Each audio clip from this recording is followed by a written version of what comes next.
Deixa eu ver, agora tá.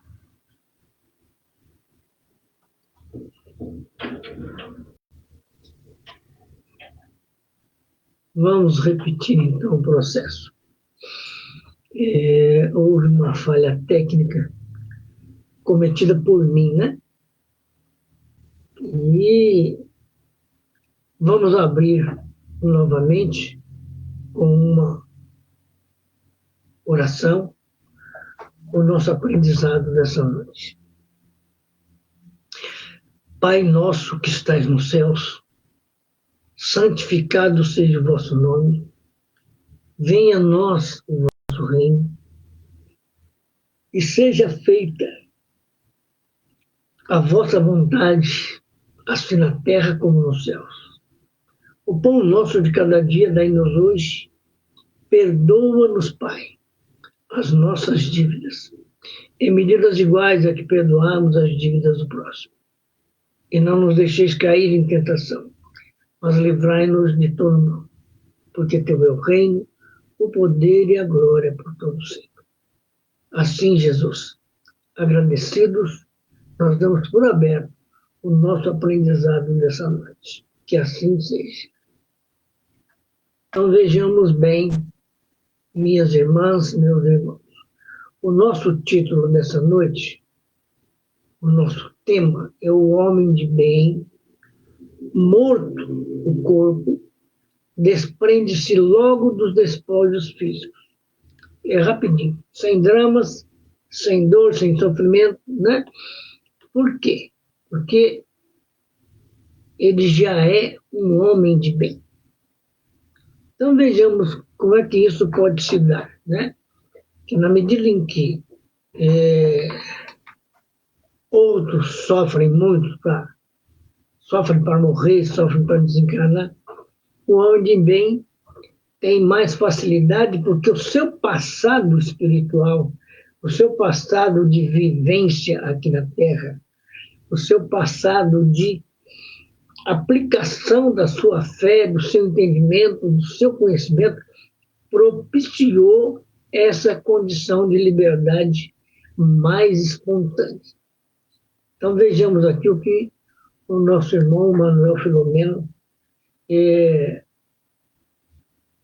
reservou para nós. O homem de bem, morto o corpo, desprende-se logo dos despojos físicos. A desencarnação dá-se também noutras circunstâncias, mesmo antes da ocorrência da morte física. Quando o ser, voltado para a realidade maior, ou seja, a realidade espiritual, aquela realidade causal, começa a transferir as suas aspirações e anelos, ou seja, as suas ligações, para esta, vivendo e agindo no mundo sem que se deixe aprisionar os seus grilhões.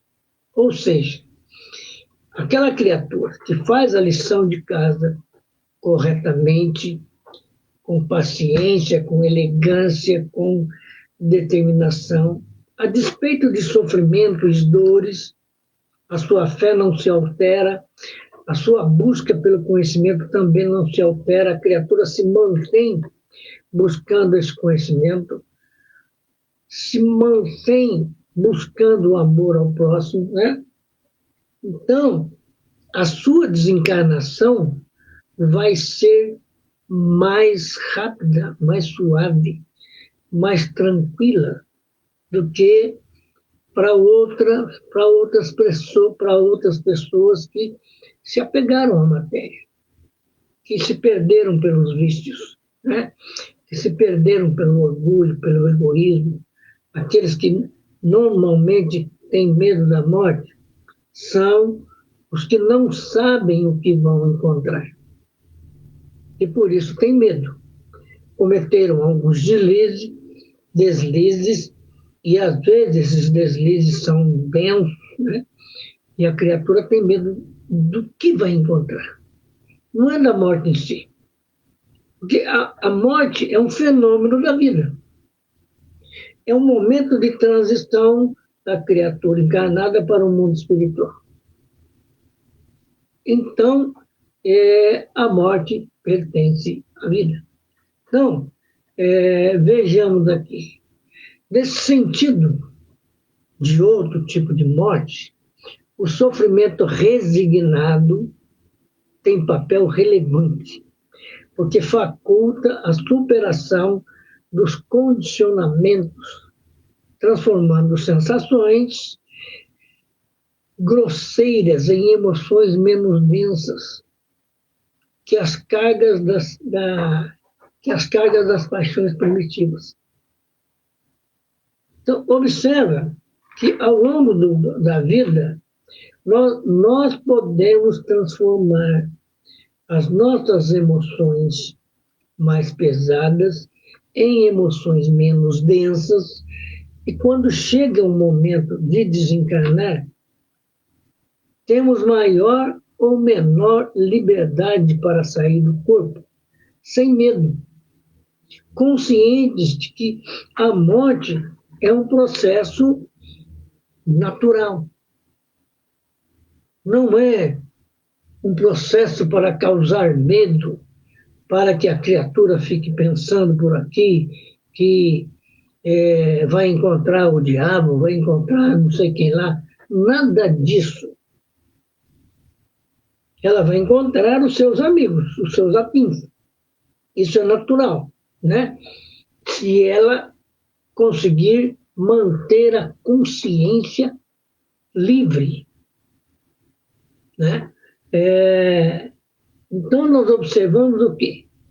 Que quando nós sofremos de modo resignado, tudo se facilita para nós.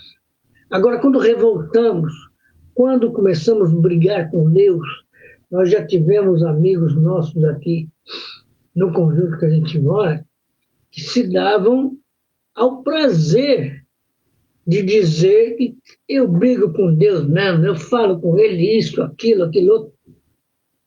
Nossa, sabe, eu mesmo de imaginar uma formiga discutindo com uma águia que está lá nas alturas.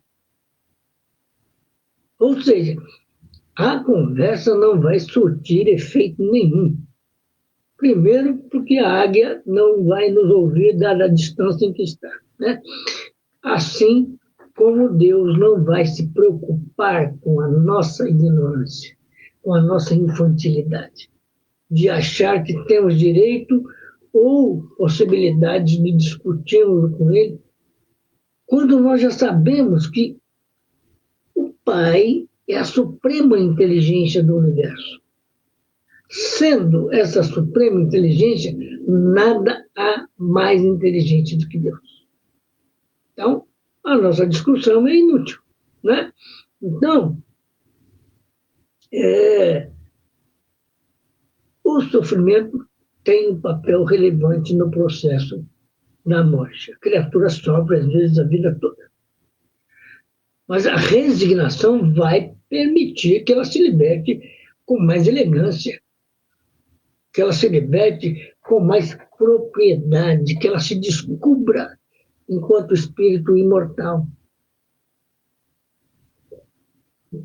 E aí diminua o processo de expectativas, de medos, de indecisões quanto ao fenômeno em si, né?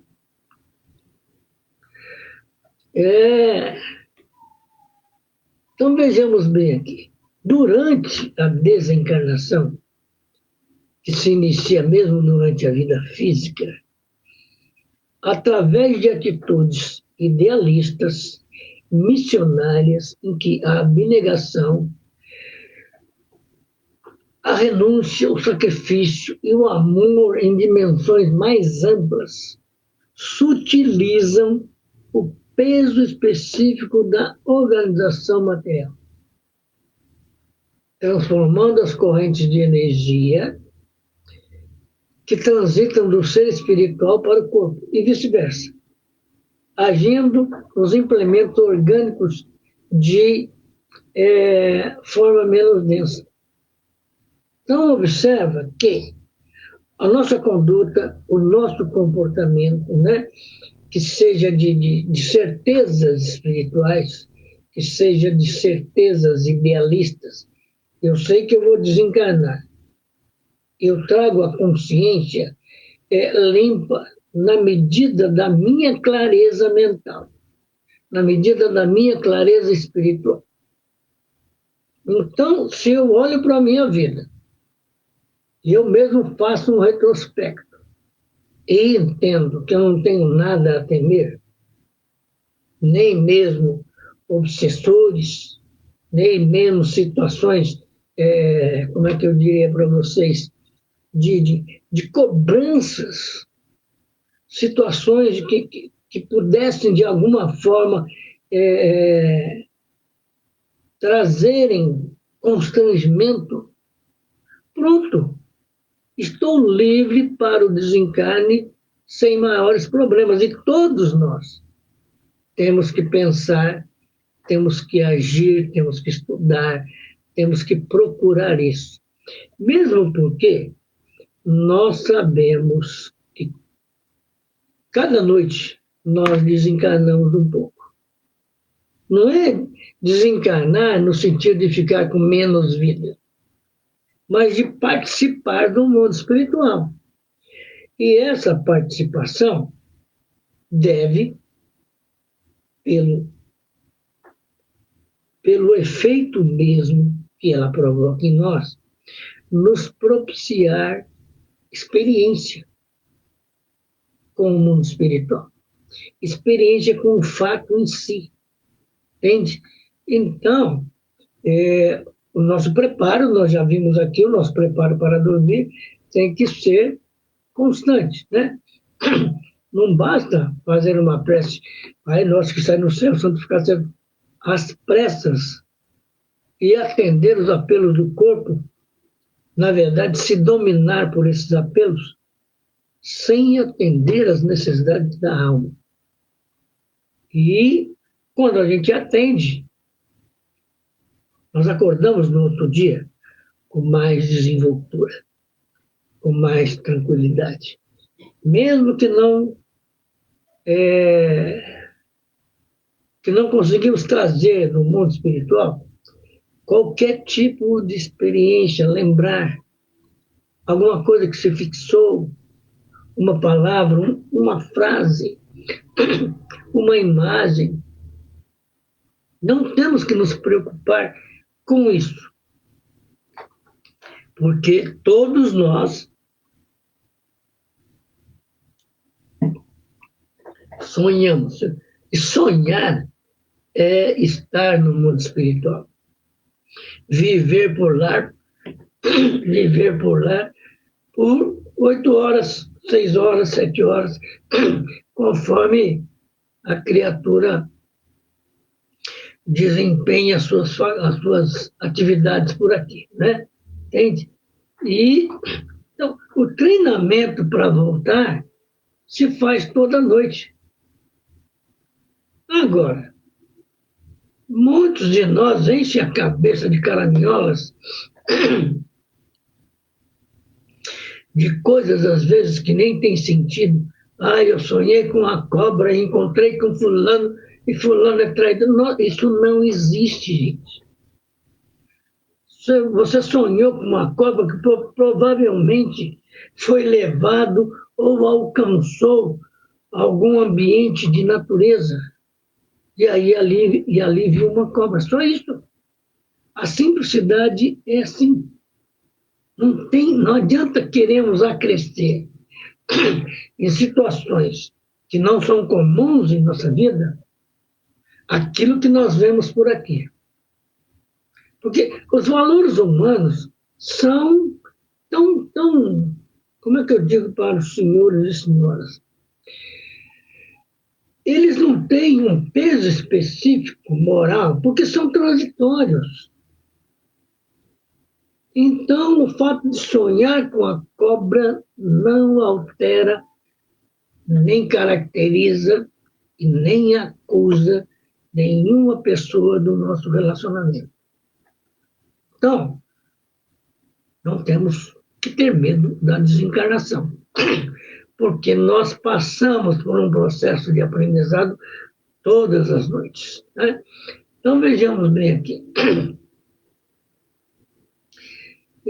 Nós vimos aqui que a desencarnação começa mesmo antes da morte física do corpo. E através das atitudes idealistas, missionárias, em que a abnegação e a renúncia, o sacrifício e o amor em dimensões mais amplas sutilizam o peso específico do corpo. O que quer dizer isso? Nós estamos condicionados a nos entendermos como corpo. Poucos de nós se enxergam como espírito num processo de aprendizado na Terra e que, de repente, num dado momento em que se desconhece esse momento, vai desencarnar e volta. Então, para nós, observa como as pessoas choram no velório. Elas estão chorando porque aquele corpo do amigo, do marido, do filho, da filha, da irmã, está silente e gelado. E que não vai ter mais contato, não vai ter mais comunicação. Elas estão chorando por causa disso. Perdeu a presença. Não tem mais comunicação. Mas, se tivesse cuidado da mediunidade, se tivesse cuidado da sua sensibilidade, não iria passar por um sofrimento tão denso, tão forte.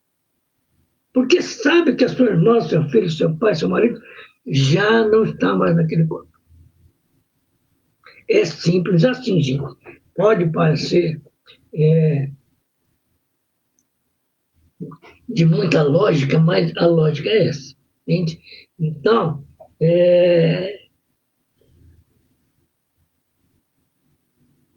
há uma transformação das correntes de energia, né, que transitam do ser espiritual para o corpo. E vice-versa. Ajudando, agindo nos implementos orgânicos de forma menos densa. Isso ajuda na desencarnação. Biologicamente, a criatura começa a morrer desde quando começa a viver. Como é que pode isso, né? Pode. Porque nós caminhamos desde o ventre da mamãe até o berço, do berço até o túmulo, nós caminhamos vivendo de idades em idades. Primeira, segunda, terceira infância, adolescência, maturidade e velhice.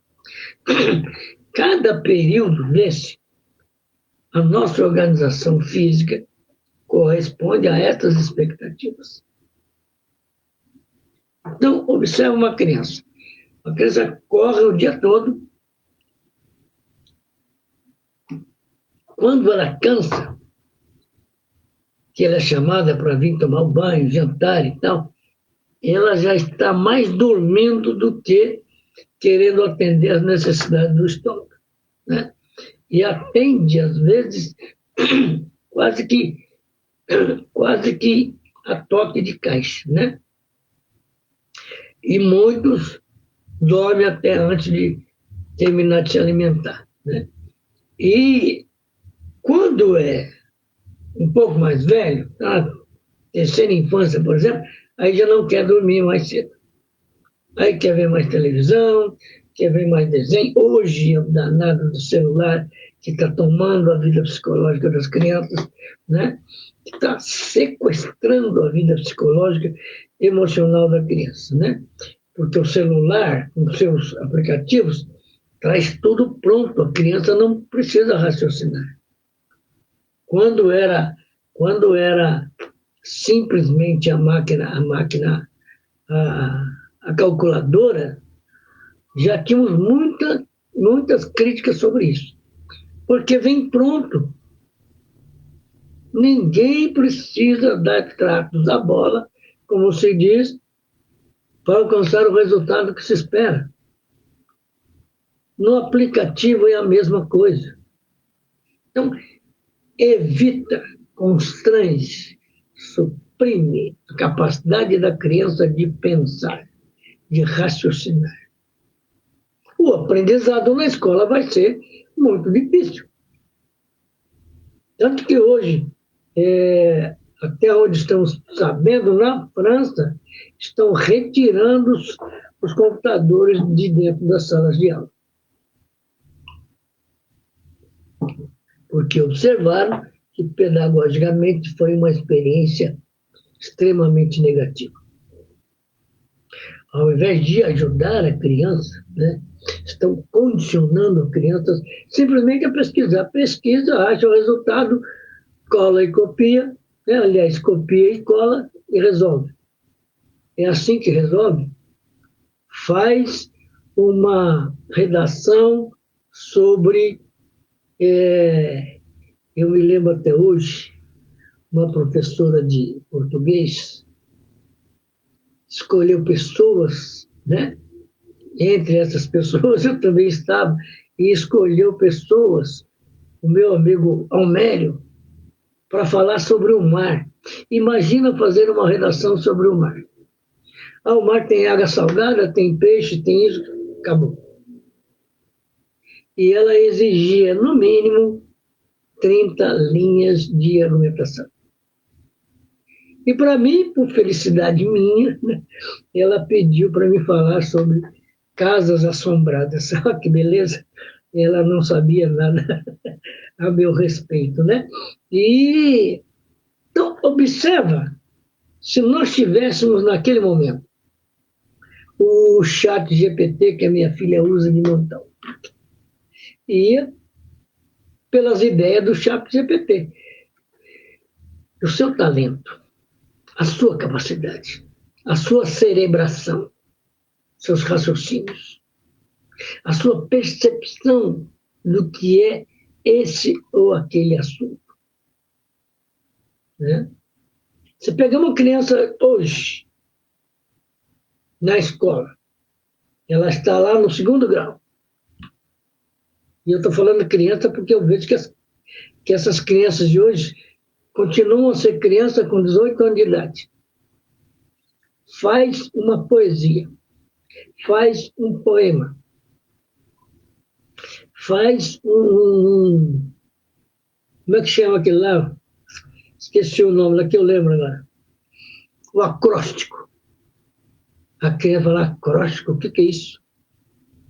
Percebe? A criança não está aprendendo porque está sendo condicionada pelas facilidades da tecnologia. E agora imagina com relação à morte, à vida. Como colocar isso de tal forma que todos possam entender? Né? E entender e se satisfazer com a informação. Se satisfazer emocionalmente, moralmente, e não ficar procurando lugar no céu, meu Deus do céu.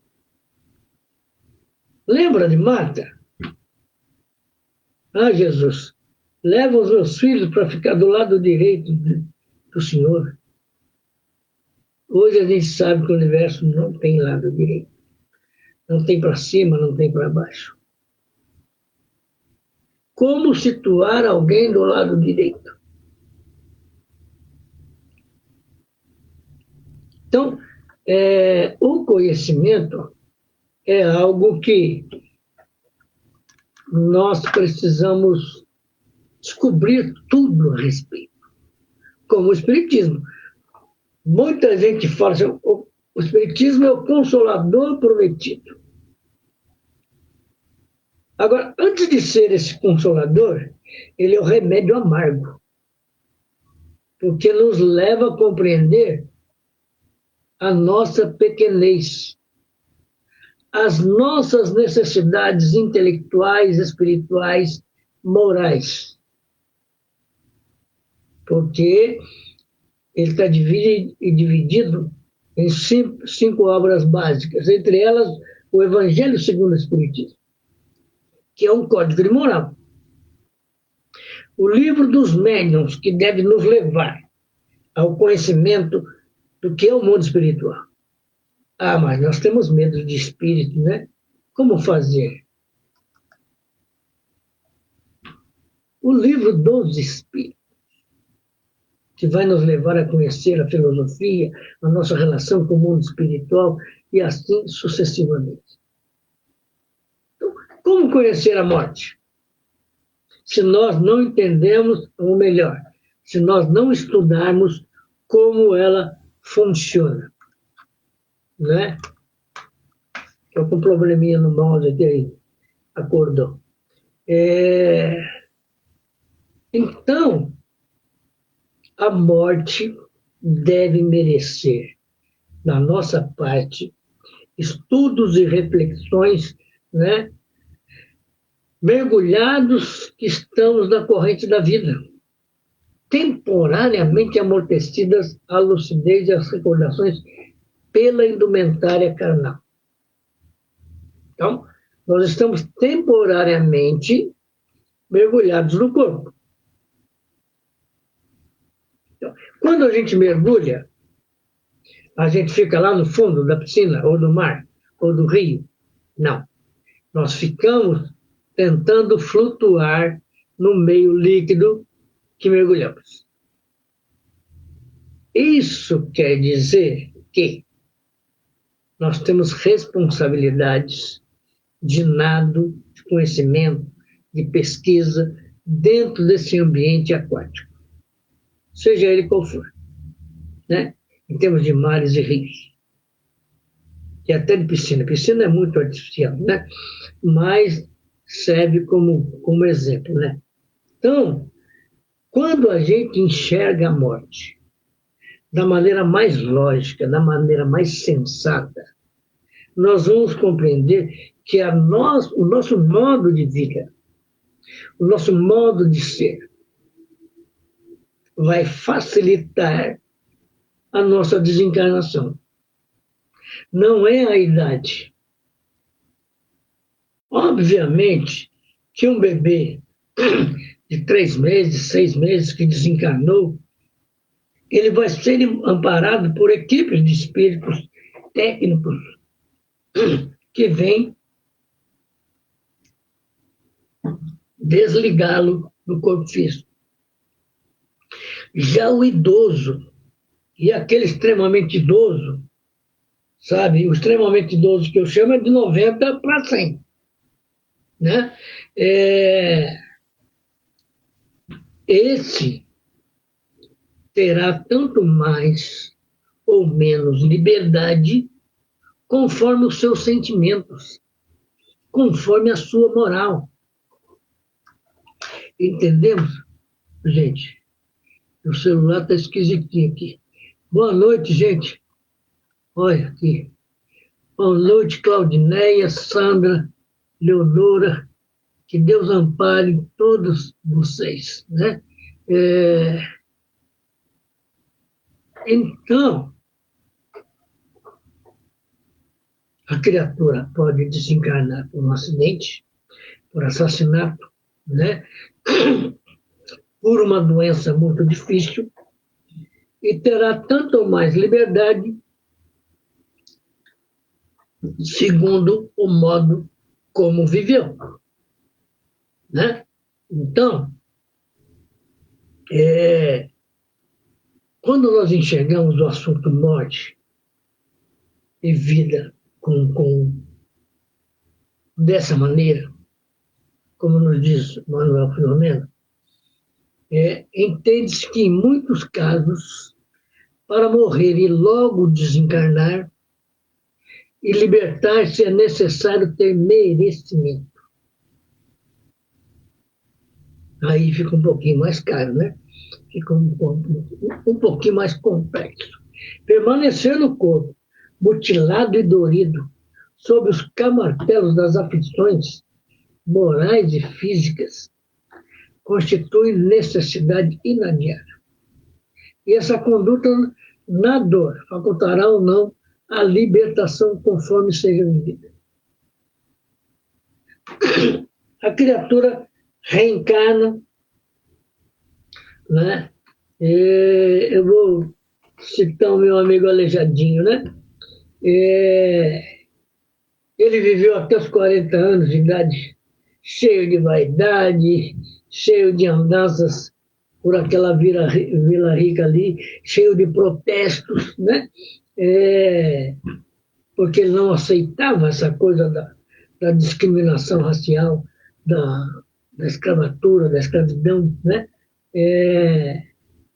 Até que, aos 40 anos, a Hanseníase dilapidou os seus sonhos de vaidade, né? Que, por exemplo, eu não sei se já falei isso aqui, se hoje há muito preconceito, naquela época havia muita proibição. Para o negro, mesmo que demonstrasse maior talento, mesmo que seu talento fosse respeitado, era-lhe limitado uma série de coisas. Então, por exemplo, o negro não podia ter uma camisa de seda. E a mãe do Cláudio Manuel da Costa convidou o Aleijadinho para um evento na casa dela, para uma festa. O Aleijadinho simplesmente foi de camisa de seda, que ele já vinha importado, porque ele tinha contato com muita gente, inclusive no mundo todo, né? E ele trouxeram alguns tecidos e, obviamente, ele arrumou uma costureira que fez uma camisa para ele. E ele foi. A mãe do Cláudio Manuel falou, caramba, e agora o que fazer? Ela simplesmente deixou a festa acontecer. Mas criou um constrangimento, porque na cabeça dos outros, e não dela, porque ela tinha uma visão muito mais ampla, na cabeça dos outros, Aleijadinho era um escravo. Só que ele não era. Ele era filho de uma escrava com um português que também era artista, né? E ele já tinha demonstrado àquela Vila Rica o seu talento. Então ele era respeitado por uns, odiado por outros, mas ele fez esse tipo de coisa. E então, observa, a criatura vai bem de saúde até os 40 anos, 40 anos, então vai enfrentar uma Hanseníase, eu não me lembro agora com quantos anos ele desencarnou. E ele enfrentava bem essa doença até determinado ponto. Até aquele momento em que ele pega uma talhadeira, põe no dedão do pé e mete a marreta em cima, porque a dor era demais. Essa atitude, né, é a atitude do desespero, entende? Diferente de uma atitude de revolta, né? Por isso que eu digo que ele convivia bem com as condições que ele tinha, né?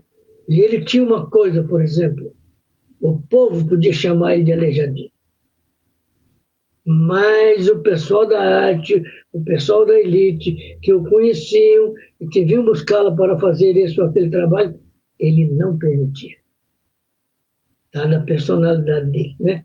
É um direito que ele tinha, né? Então, com certeza, Aleijadinho, quando desencarnou com liberdade, porque ele cumpriu o seu papel de se relacionar com a vida. Enquanto artista, ele podia ter tentado fazer uma reviravolta naquela condição, mas ele não fez. Ele fazia a sua arte, ele se relacionava com todos e trabalhava, né? Mais ou menos com Michelangelo, né? Quem assistiu o filme do Michelangelo vai ser uma cena que até hoje eu fico encantado com aquilo, né? Quando o Papa pergunta para ele, Michelangelo, quando que vai acabar isso? Quando ele estava fazendo a Capela Sistina, ele falou, quando terminar. É simples assim. O artista jamais vai correr com isso ou com aquilo. Da mesma forma o engenheiro não tem que correr. tem que buscar o que há de melhor para construir aquilo ele mesmo projetou. O artista da mesma forma, né? E na vida, nós projetamos o nosso destino. Quando nós vamos para a escola, quando nós nos relacionamos bem com as pessoas, quando nós amamos sem nos perder pelas paixões, nós estamos projetando o nosso destino. E o Aleijadinho também tinha esses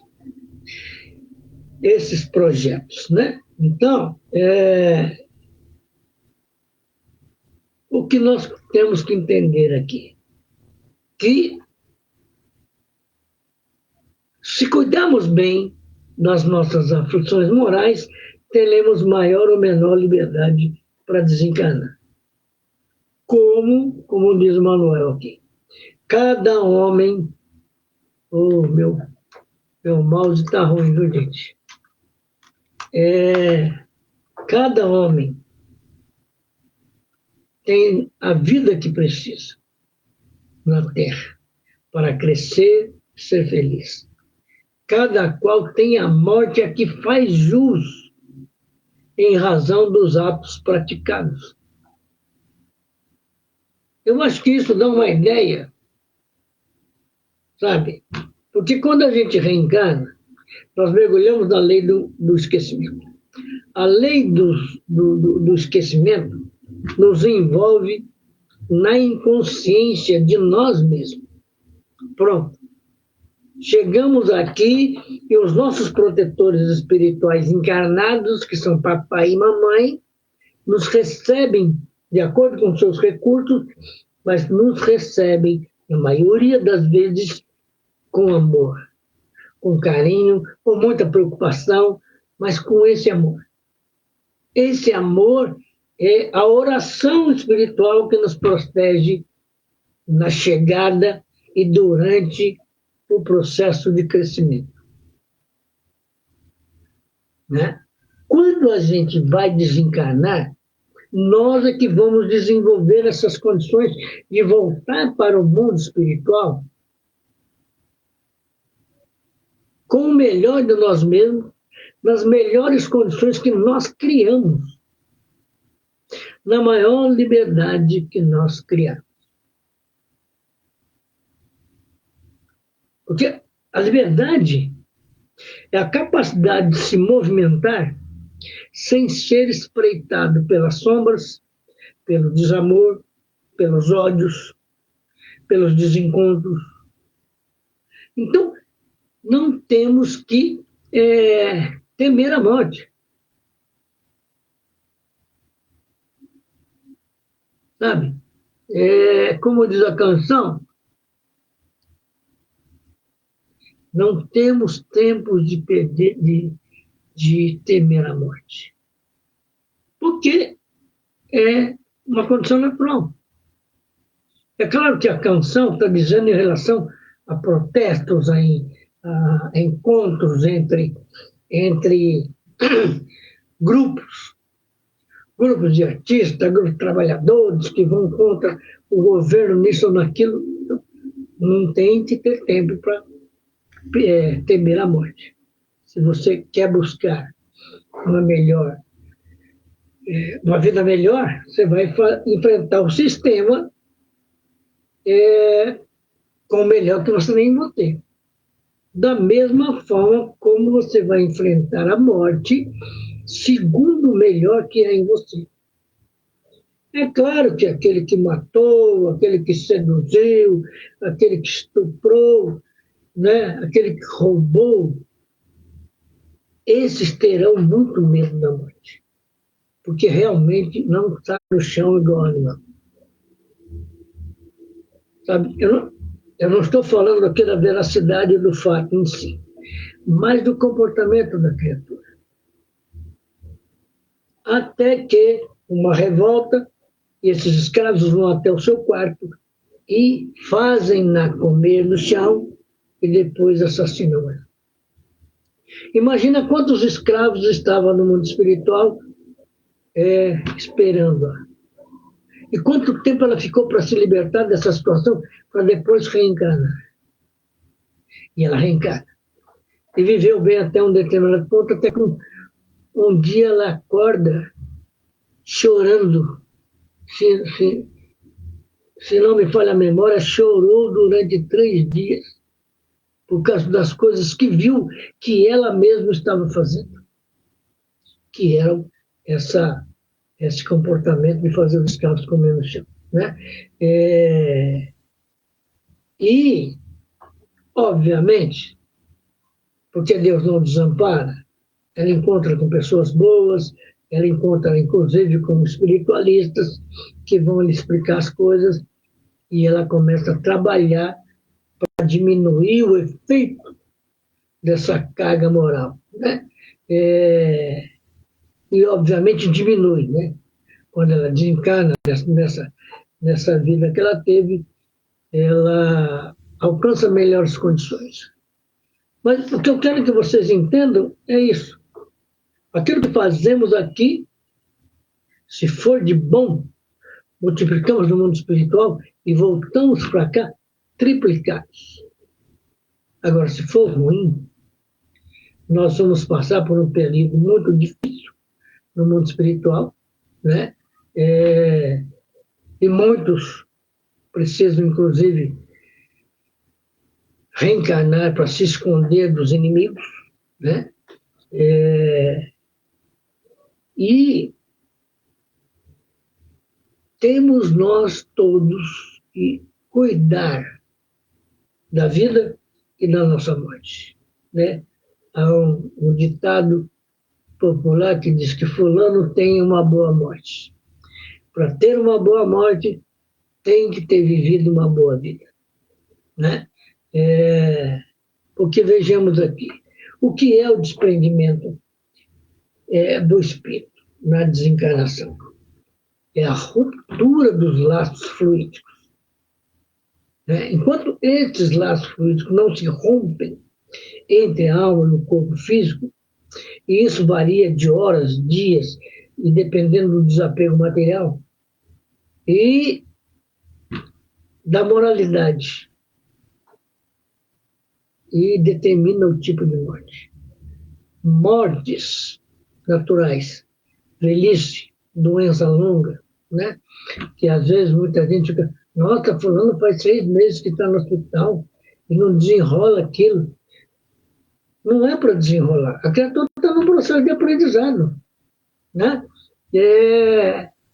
E essa doença vai ajudá-lo a crescer um pouco espiritualmente. Né? E essa doença gera um desprendimento leve, suave. Enquanto que as mortes violentas, né, ou repentinas, trazem uma perturbação muito maior, entende?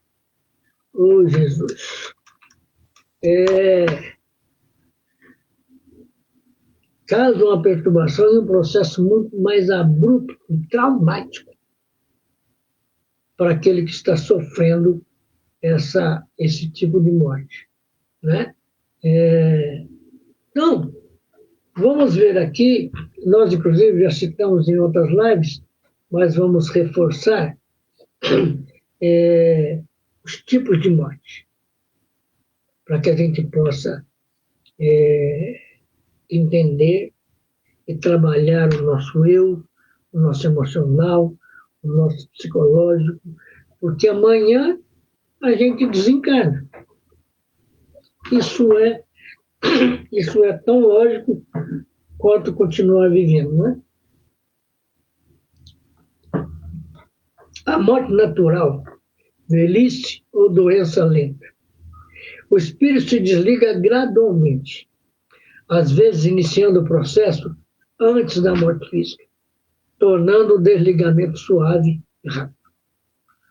A morte violenta ou através de acidentes. O desligamento é abrupto, tirou de uma vez, o que pode causar perturbação, confusão, e o espírito pode demorar a perceber que morreu, mantendo traumas no corpo espiritual.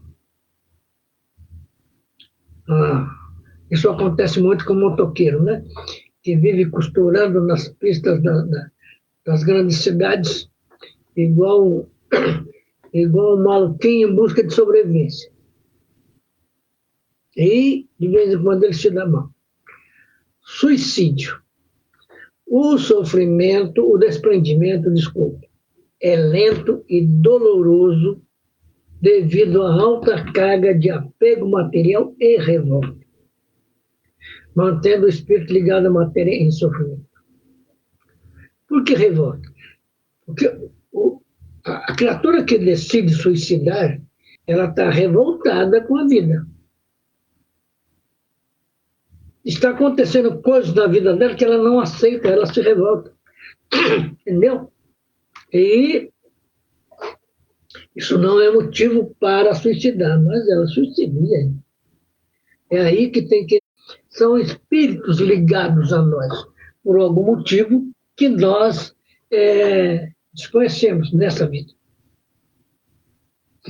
Às vezes a criatura tem uma fraqueza para o roubo e reencarna como nosso filho. Ou a criatura tem uma tendência à prostituição e reencarna como nossa filha. Só que nós vamos descobrir isso já talvez muito tarde. Ao invés de nos separarmos emocionalmente, distanciarmos, criarmos problemas, nós temos que mais nos aproximar deles. Quantas mães que são mães de filhos gays ou de filhas que apoiam, ela não está apoiando a homossexualidade do filho, ela está apoiando o filho. Quando nós compreendemos isso, fica mais fácil de, como se diz, de levarmos essa relação a bom termo, né? A morte consciente e espiritualizada. Indivíduos com desapego terreno e vivência moral elevada desprendem-se rapidamente com paz e lucidez. Segundo o Espiritismo, o perispírito, que é o corpo sutil, solta-se gradativamente. Em alguns casos de agonia longa, a alma já se desvinculou, restando apenas a vida orgânica. Como se dá o desprendimento do corpo segundo o tipo de morte? Segundo a doutrina espírita, o desprendimento do espírito, que é a desencarnação, é um processo gradual, que varia significativamente dependendo das circunstâncias da morte e do estado moral. Deus é Pai em qualquer tipo de morte que venhamos a nos envolver. Agora, nós adentramos o ventre materno escudados por técnicos, pelos próprios pais, por amores da nossa vida que estão no mundo espiritual. A mesma coisa vai acontecer ao contrário, só que a diferença é que na morte nós estamos lúcidos. A nossa lucidez, conforme a vida que nós levamos, facilita o desprendimento através da morte. Ou complica, segundo tenhamos vivido de modo errado, de modo imperfeito, vamos dizer assim, que é melhor, né? Então, vejamos aqui, só para a gente dar uma situadinha na situação. O tempo de desprendimento. O tempo mínimo e médio. Acredita-se que o desprendimento do espírito demora, em geral, cerca de 24 a 36 horas, podendo se estender conforme tenha vivido essa criatura aqui na Terra. O apego à matéria. Espíritos mais materialistas, com grande apego à vida terrena, ou que sofreram mortes violentas, inesperadas, podem demorar mais, dias, meses ou até anos, para romper totalmente com os laços fluídicos, com os seus laços com o corpo. Pessoas evoluídas, espíritos mais desapegados e evoluídos podem se libertar com maior rapidez e serenidade. É por isso que a recomendação com relação ao velório e cremação, de acordo com a doutrina espírita, que sugere um tempo de espera para o enterro e recomenda, no mínimo, 72 horas, que são 3 dias, para a cremação, a fim de garantir que o espírito tenha se desligado completamente do corpo e não sinta as sensações físicas. Por isso que se determina 72 horas quando a criatura que desencarnou escolheu a cremação, né? Então, gente, essas são as condições. Pensemos na melhor maneira de desencarnar. E pensemos na desencarnação com desenvoltura, até com alegria. Nós estamos voltando ao mundo causal, ao mundo que deu causa à nossa vida aqui. Há amores que nós temos no mundo espiritual que normalmente nem imaginamos. Quantas criaturas? Nós temos visto uma tabela na internet que nos dá uma ideia de 10 mil criaturas que estão na nossa vida, aqui nessa vida atual.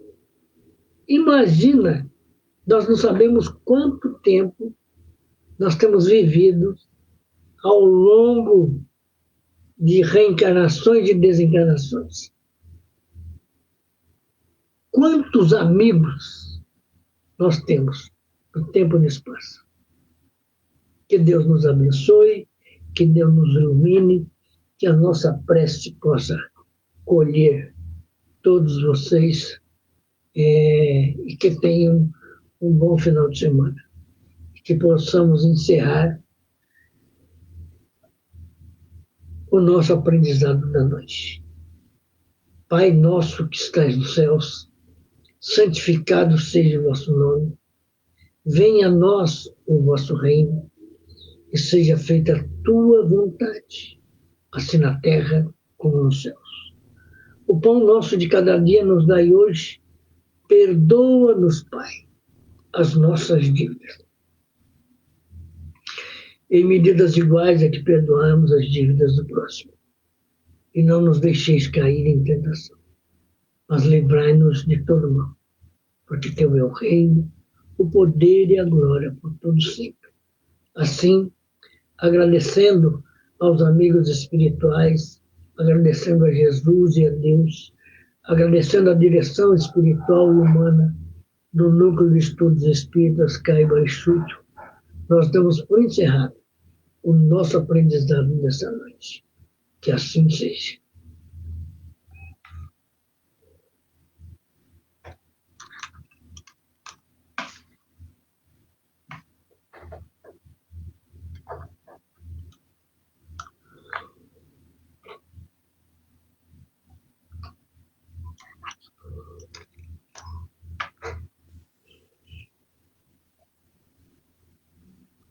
Amanhã, se Deus quiser, eu vou comprar um outro mouse, que esse aqui está me dando problemas.